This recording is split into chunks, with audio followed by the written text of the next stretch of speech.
Bem, a definição de ativo imobilizado nós vamos encontrar inicialmente na lei societária vigente, que é a Lei 6.404/76.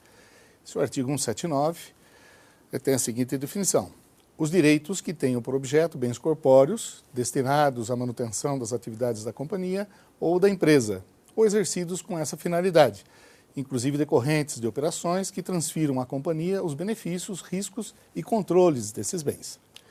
Em termos das novas práticas contábeis, e aqui o CPC, que trata das pequenas e médias empresas, bem como o CPC 27, que é aplicável à adoção integral das novas normas, define que o ativo imobilizado é aquele ativo tangível que é mantido para uso na produção ou fornecimento de mercadorias e serviços, para alocação a outros ou então para fins administrativos. E também se considera como integrante desse grupo os itens para os quais se espera que tenha uma duração, uma vida útil aí, de mais de um ano, né? Se nós formos observar na demonstração financeira básica que nós estamos utilizando como referência das contas que estão relacionadas com o assunto imobilizado, a gente pode observar que inicialmente ele compreende a classificação no não circulante, onde aparece aqui como imobilizado, nesse exemplo, para todos acompanharem bem, está aqui o valor de 34.190.000, né? Mas, nos ativos correntes circulantes, temos aqui alguma implicação com relação aos estoques, naquilo que os imobilizados são utilizados para a produção objeto desta entidade. Então, aqui no ativo, dentro do balanço patrimonial, vamos encontrar normalmente, dentro do não circulante, a própria definição dos ativos imobilizados e os seus desdobramentos aqui na formatação do custo dos estoques. Do lado do passivo, normalmente vamos encontrar o reflexo de modificações na avaliação do ativo imobilizado, refletidos aqui na conta de ajuste a valor patrimonial. Como vamos ver um pouco, ter oportunidade de observar um pouco adiante, é a situação onde se adota critérios de atribuição de valor diferentes do custo para a valorização de itens do ativo imobilizado. E, finalmente, aquilo que vem da apuração de resultados acaba se refletindo dentro do patrimônio através da reserva de lucros. Então, na apuração de resultados, na nossa demonstração aqui de referência, a gente vai encontrar um peso mais expressivo do imobilizado, normalmente associado com a apuração do custo dos produtos vendidos. Ou seja, são aqueles itens, aquele dispêndio, aquele reconhecimento da perda, do desgaste do imobilizado, através de depreciações e amortizações, que vão para os estoques, como vimos anteriormente, e depois se refletem na apuração de resultados, no que tange aquela parte já vendida. E para o reconhecimento de desgastes com imobilizado ou amortizações, né, depreciações e amortizações, que não estão diretamente relacionadas com o processo produtivo, então o seu reflexo fica aqui em despesas administrativas de modo geral. Bem, e no final da demonstração de resultados, também podemos ter na penúltima linha o que aparece aqui como resultado líquido das operações descontinuadas. Então, é o caso de alienação de itens do imobilizado ou então desmantelamento, baixa por outros motivos que possa ter ocorrido aí na vida da entidade. Bem, algumas outras considerações que devemos também, conceituações que devemos observar com relação ao imobilizado, é de que ele se aplica a bens corpóreos, ou seja, bens que não são corpóreos e que antes eram classificados como imobilizado, hoje são tratados dentro do intangível, o que é uma especificação mais detalhada no CPC 04. E isso se aplica a marcas, patentes, direitos autorais, softwares, enfim. Também uma outra conceituação é que se espera que esses bens classificados como imobilizado tenham uma duração superior a um ano. De modo geral, aqueles que são itens que se desgastam mais rapidamente deveriam ser reconhecidos diretamente como despesa. Algumas outras conceituações importantes que a gente deveria observar para um adequado tratamento. É a situação, por exemplo, de benfeitorias em propriedades de terceiros. Imaginemos, por exemplo, a situação de que a entidade tem um galpão industrial que é arrendado ou é locado. E se faz um anexo, um complemento, através de um investimento, uma benfeitoria nessa propriedade que não pertence à entidade. Então, nesse caso, isso deveria ser reconhecido também como imobilizado, mesmo não pertencendo o prédio à entidade, e só que o seu reconhecimento, o seu desgaste deveria ser feito, a sua amortização deveria ser feita em função do prazo de vida útil da locação, né? Então, podemos ter aqui uma construção que seria amortizada aqui num prazo bem inferior do que aquele que normalmente seria adotado caso o edifício principal pertencesse à entidade. Então, aí a unidade de comando para reconhecer o desgaste seria o período de vida do contrato de locação, né? Algumas outras conceituações importantes que também temos em conta no caso das benfeitorias em propriedades de terceiros é com relação ao reconhecimento dessa amortização.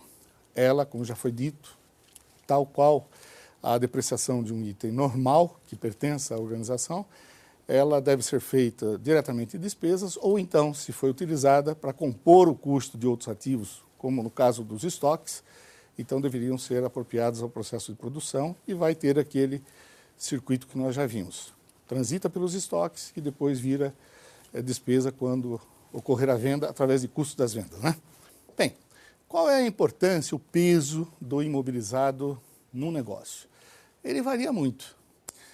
Algumas atividades têm, por natureza, o seu imobilizado representado por um forte componente dentro do rol de ativos, como, por exemplo, indústrias de base, né, de construção pesada.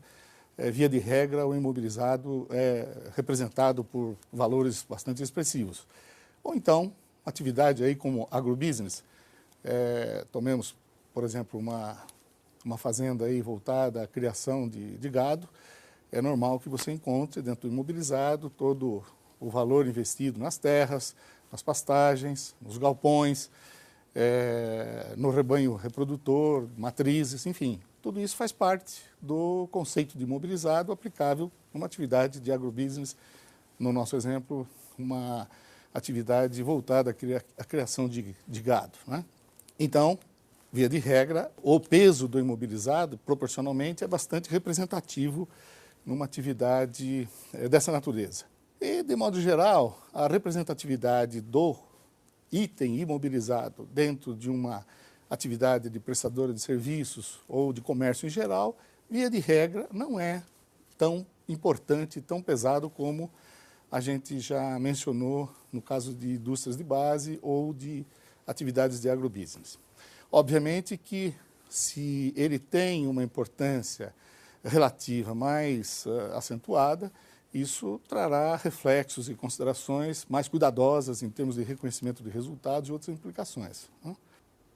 Bem, e qual é o critério que se adota aqui na valorização, né, no tratamento, nas aquisições de imobilizado? A gente vai encontrar uma conceituação muito adequada sobre isso no item 17, na seção 1710 do pronunciamento sobre PMS, onde é evidenciado que a formatação do preço de aquisição deve ser formada pelo preço de compra normal, mas incluindo aí todos os custos inerentes para colocar esse bem à disposição de poder ser utilizado pela entidade que está adquirindo. Então aí inclui gastos com taxas, impostos não recuperáveis, né, reduzidos das descontos ou abatimentos comerciais que sejam aplicáveis, também quaisquer outros custos atribuíveis para colocar o ativo no local em que ele vai ser utilizado e vai se prestar ao serviço que se imagina, né, para o qual finalidade que ele foi adquirido, em plenas condições de estar instalando, funcionando e para poder ser utilizado em condições normais.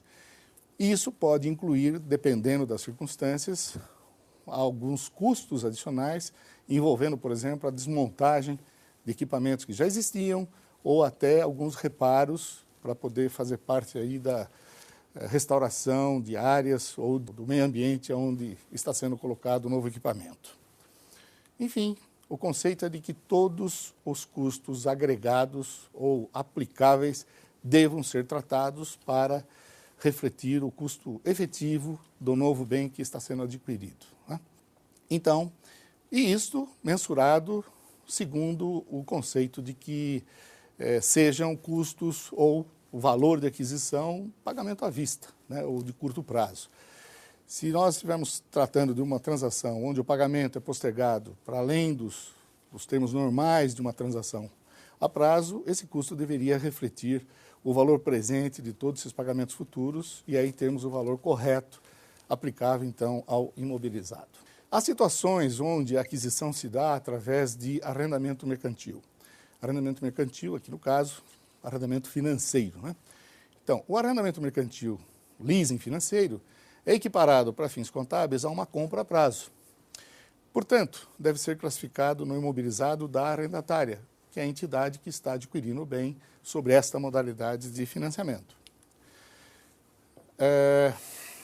Normalmente, os critérios que devemos observar para tratar um item havido sob a forma de arrendamento financeiro como um item de imobilizado normal, ele deveria preencher individual ou conjuntamente algumas das seguintes situações.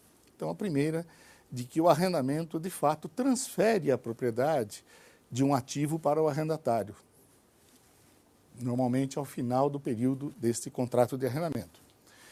A segunda, desde o início, é certo que o arrendatário exercerá a opção de compra a um preço vantajoso. Quer dizer, transcorrido o período de arrendamento, tem-se normalmente um valor residual para o bem e que há a premissa, desde o início, que o arrendatário vai fazer uso desta prerrogativa de poder adquirir o bem ao final do período de arrendamento. Uma outra consideração também é de que o prazo do arrendamento cobre, de modo geral, uma parte representativa da vida útil econômica do ativo. Então, estamos falando aqui de um veículo, um caminhão, enfim, que se espera um período de vida útil de 5, 6, 7 anos, e o contrato de arrendamento é feito por 3, 4, 5 anos, né? Também, um outro critério que poderíamos observar nesse contexto é de que, no início, o valor presente de pagamentos mínimos do arrendamento é substancialmente próximo do valor justo desse ativo. Valor justo qual é? É o seu valor de mercado, é o seu valor de referência nas condições em que ele está sendo adquirido. E também, finalmente, um outro componente que podemos ter numa situação de arrendamento mercantil é de que a modalidade de financiamento está sendo feita para um item cuja aplicação é específica para as necessidades daquele arrendatário. Quer dizer, ele está adquirindo um bem ou está construindo, enfim, algo muito específico voltado às aplicações particulares do seu negócio, né? Falemos um pouco agora das situações em que a empresa recebe algum imobilizado a título de doação gratuita. É uma situação, por exemplo, muito comum, uma empresa receber um terreno de uma prefeitura sobre a premissa de que ela vai instalar lá uma unidade industrial, enfim, alguma atividade naquele local. Então, é algo que está se fazendo gratuitamente sob a premissa de que haja uma contrapartida com o início de atividades futuramente naquela localidade que está concedendo aqui gratuitamente o uso do terreno. Então, aí temos que levar em conta, antes de mais nada, se há alguma contrapartida, ou seja, se o beneficiário dessa doação, ele se sente obrigado ou é contratualmente obrigado a cumprir algumas condições. Por exemplo, ele recebe o terreno, mas com a condição de que tem um prazo de 3 anos para construir a fábrica. E se isto não tem essa obrigação, então o reconhecimento é imediato, quer dizer, não tem volta, né? Então, a entidade que está recebendo a doação vai registrar como imobilizado o bem que está recebendo, no exemplo aqui o terreno, e a contrapartida é direto como receita do exercício. Esse é importante chamar a atenção porque é um tratamento bem diferente, diametralmente diferente do que praticávamos antes da adoção das novas práticas contábeis aí com o advento dos IFRS. Né? Ou seja, anteriormente, como todos se recordam, isso era normalmente reconhecido como um acréscimo patrimonial, não transitava por resultados. Então, pelas novas regras, sendo uma doação que não venha acompanhada de obrigações acessórias por serem cumpridas por quem está sendo beneficiado, então o reconhecimento é como receita definitivamente no momento em que a doação ocorre. Mas imaginemos que nós temos aqui obrigações a cumprir. Então, no exemplo ilustrado há pouco, falávamos que este imobilizado estava sendo transferido gratuitamente para a empresa, mas ela teria que construir dentro de 3 anos. Não construindo, a prefeitura traria de volta para si o terreno. Então, neste caso, não é seguro tratar, ainda não chegou o momento de reconhecer o ganho efetivo. Quer dizer, há um período por transcorrer, existem obrigações por serem cumpridas. Então, neste momento que a doação ocorre, o tratamento recomendável é registra no imobilizado, tal como vimos anteriormente, porém a contrapartida não é resultado do exercício de imediato. Nós reconhecemos como um passivo, né, a título de uma receita diferida, até que sejam satisfeitas todas as condições da obrigação de cumprir. Portanto, durante esse período de 3 anos, se a fábrica realmente está pronta, instalada tal, então isso tudo vira resultado nesse momento. Não ocorrendo, então vamos ter um passivo que será baixado quando for devolvido o terreno para a prefeitura e, consequentemente, também será baixado o valor correspondente no imobilizado, no ativo imobilizado. Bem, se estamos falando de um item sujeito a depreciações, amortizações, digamos que essa doação, no nosso exemplo aqui da prefeitura, ao invés de ser um terreno limpo, é um terreno com galpão. Então, se estamos falando de bens que estão sujeitos a depreciação e amortização, a contrapartida deste pedaço amortizável, depreciável, seria feita também como uma receita diferida no passivo e reconhecida em resultados à medida das depreciações e amortizações que venham a ocorrer ao longo da vida útil econômica deste bem. Então é isso que basicamente a gente tem com relação a processos de doação envolvendo itens do ativo imobilizado. Uma outra situação que é muito comum, que também temos que atentar, é a possibilidade de que sócios, ao constituírem uma nova entidade, uma nova empresa, adotem uma dualidade de procedimentos. Alguns sócios conferem capital em dinheiro e outros conferem bens. Então, se nós tivermos essa situação, o comparecimento de sócios conferindo ativo imobilizado para a constituição dessa empresa, este ativo imobilizado seria avaliado, né, por terceiros, por avaliadores especializados, ou 3 peritos, né, ou uma empresa especializada, e este laudo de avaliação deveria ser aprovado, digamos, pela Assembleia que está aceitando, né, ou está conferindo aqui a constituição da empresa. Então, o imobilizado, nesse caso, nasce, quer dizer, o chamado custo de aquisição é o custo atribuído para aquele sócio que está conferindo esse bem na formatação do capital inicial. Então, é assim que se trata itens do imobilizado que são conferidos na formação do capital social de uma entidade. Uma situação, e isso é contemplado aqui na seção 17 do nosso pronunciamento do CPC, que trata aqui do ativo imobilizado, onde o imobilizado novo é havido através de troca de ativos. Ou seja, imaginemos aqui uma situação hipotética onde eu esteja disponibilizando, a entidade está disponibilizando um caminhão de alta tonelagem e trocando por duas picapes menores, né? Enfim. E se esse veículo grande, esse caminhão, vale 1 milhão, e os dois, digamos, picapes ou veículos menores que estão sendo permutados valem 800. Então, eu tenho uma perda nessa transação. Eu estou deixando um ativo de 1 milhão, que é o meu registro, e recebendo 2 avaliados por 800. Mas pode acontecer o contrário. Eu estou recebendo itens por valor de 1.200 e estou entregando em permuta um item que está registrado por 1 milhão. Então, o ativo que está sendo adquirido deveria ser reconhecido pelo valor dessa permuta, né? A não ser que estamos falando de uma transação que não tenha natureza comercial. De qualquer forma, se tivermos uma situação onde o valor justo não pode, ou está difícil, ou é impraticável de ser mensurado, então prevalece aqui o valor contábil do ativo que está sendo, então, cedido, né?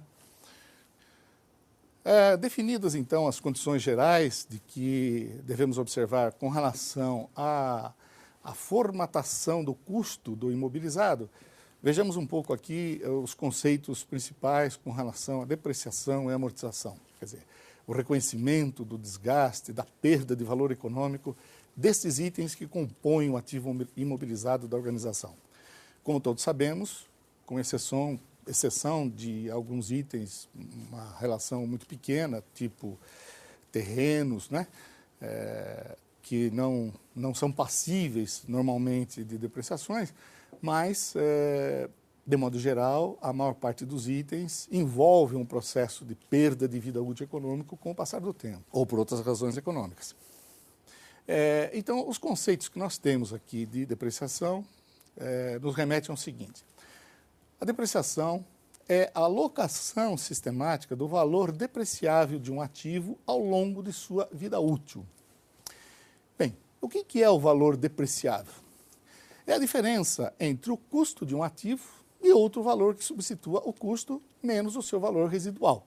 Então, o valor residual de um ativo é o valor estimado que a entidade obteria com a sua venda após deduzir as despesas estimadas de venda, né, caso o ativo já tivesse a idade e a condição esperadas para o fim de sua vida útil.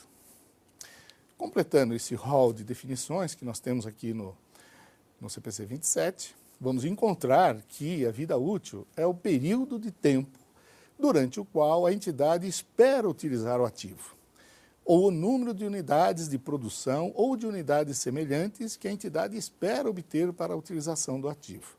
Então, nós temos normalmente 2 parametrizações básicas. Ou é um prazo de vida, né, anos, um tempo temporal, ou então unidades produzidas. Existem alguns casos onde a adoção de um referencial quantitativo que não guarda relação necessariamente temporal, ele é aplicável e pode ser adotada sem maiores problemas. Um exemplo aqui que me ocorre seria, por exemplo, uma frota de veículos, onde a companhia pode estabelecer, a gerência pode estabelecer que o reconhecimento, o desgaste econômico dos veículos se dá pela quilometragem. Então, o veículo atingiu tantos quilômetros rodados, o conceito daquela empresa é de que ele já não mais vai ser, a relação custo-benefício deixa de ser vantajosa, portanto, está na hora de ser trocado. Então, se é este o referencial, a taxa de depreciação vai ser feita ou vai ser reconhecida na medida em que a utilização efetiva do bem ocorra. Isso pode acontecer em 5 anos ou 6 anos, enfim. Então, não é o fator tempo que vai ser quem vai definir esta situação, né? E sim a unidade produzida ou a expectativa de utilização econômica que se tem do bem. Na seção 17.7, nós temos aqui uma definição que também nos remete a esse conceito de depreciação, bem simplificada, né? Onde diz aqui que o reconhecimento do impacto desse desgaste seja feito diretamente nos resultados, a não ser que parte dessa perda, desse desgaste, ele seja ou esteja ocorrendo para a formatação do custo de outros ativos, que é a situação típica que nós temos aqui no caso de estoques, né? Então, as unidades que estão sendo desgastadas ou sofrendo aqui a perda de substância econômica por itens que estão alocados diretamente com o processo produtivo, então essa despesa não deveria ir diretamente a resultado, e sim como formatação do custo dos estoques, e mais para frente vai virar resultado quando esse estoque vier a ser vendido. Nós temos aqui como referência a seção 13 de estoques, onde este procedimento é tratado em maiores detalhes. Bem, aqui uma outra particularidade que também foi introduzida aqui pelas novas normas. É o que diz respeito aqui ao custo atribuído. É o chamado Gimmick Cost. Essa é a expressão inglesa que é de uso muito comum aqui na nossa linguagem contábil, né? Então, a entidade que adotar a norma pela primeira vez, isso é o que temos hoje colocado, pode optar, isso é uma opção, não é mandatório, por mensurar o ativo imobilizado na data da transição para a nova norma pelo seu valor justo e utilizar este como sendo o custo atribuído nessa data. Temos aqui, chamamos a atenção para a interpretação técnica IT número 10, que nos ajuda com maiores detalhes sobre essa situação. Então, por que uma empresa deveria adotar o custo atribuído? Basicamente em duas situações. Quando o valor dos livros divergem significativamente do valor de mercado. É algo parecido com o nosso conceito anterior de reavaliações espontâneas, né? Ou então, quando, por diversas razões, a empresa tem aí o seu controle no ativo imobilizado não adequadamente refletido, né? Então, o acervo das existências físicas apresenta muitas divergências com os registros contábeis. Então, nesse caso, é recomendável que você use também o critério aí de custo atribuído. De qualquer forma, em adotando, o custo atribuído deve ser registrado como acréscimo na conta do ativo imobilizado correspondente, tendo como contrapartida uma conta de patrimônio líquido chamada ajuste a valor patrimonial. E a parte tributável deste acréscimo refletida diretamente no passivo não circulante a título de efeito fiscal diferido. Bom, uma outra situação também relativamente nova, já tínhamos, mas não era muito claramente identificada, é a questão do impairment, ou valor recuperável dos ativos. Então, o valor recuperável do ativo, ou unidade geradora de caixa, é o maior valor entre o valor justo menos as despesas para vender, seu valor líquido de venda, e seu valor em uso, ou seja, o valor presente dos fluxos de caixa futuros que esse ativo pode proporcionar. Bem, vejamos aqui, em termos de divulgação, nós tivemos também uma ampliação considerável nas novas normas com relação ao imobilizado. As divulgações requeridas, basicamente, compreendem as bases de mensuração, quer dizer, quais são os critérios para mensuração do imobilizado, os métodos de depreciação, se ele é linear ou se leva em conta outro parâmetro, como unidades produzidas, que já vimos, quais são as vidas úteis ou taxas de depreciação que estão sendo adotadas, ainda como divulgações complementares, o valor contábil bruto e a depreciação acumulada no início e no final do período, ou seja, a movimentação do ativo imobilizado ocorrido no ano em que as demonstrações contábeis estão sendo apresentadas. E, finalmente, a conciliação, né, deste movimento entre o início e final. Ou seja, o que é representado por adições, por baixas, desmantelamentos, enfim. Então, ainda temos como outras divulgações possíveis a situação aqui de potencial existência de valores do imobilizado que tenha a titularidade ainda restrita, não é? Ou que tenham sido oferecidos em garantia de operações passivas. E também valores dos compromissos contratuais na aquisição de imobilizado, que possam implicar aí em outras limitações quanto ao seu uso ou plena disposição por parte da entidade que os adquiriu. Então, temos aqui alguns exemplos de como essas notas podem ser apresentadas. Essa ilustração acompanha o material que vocês têm de apoio. Então, a nota 2 aqui, mostrando a apresentação do imobilizado, o comentário aqui da administração com relação à qualidade das taxas, por que estão sendo utilizadas uma ou outra e qual é a versão que está sendo praticada. E um exemplo aqui da nota explicativa mostrando a composição no final do exercício, né? Podemos ver aqui, esse aqui são os detalhamentos que a gente encontra naquela peça inicial. Vocês vejam que no balanço inicial nós temos um total de 34.190, que é o mesmo número que encontramos lá no nosso balanço de referência. E, finalmente, a movimentação, então, a vida no período. Saímos aqui de 32.150 e vai chegar lá no final do ano em 34.190. Bem, pessoal, basicamente é este o contexto aí do nosso assunto, nosso tema de hoje, que foi o ativo imobilizado. E vocês terão no material que é de apoio, né, para essas apresentações, um conteúdo explicativo e didático mais amplo do que esse que foi utilizado aqui como referência nessa nossa apresentação.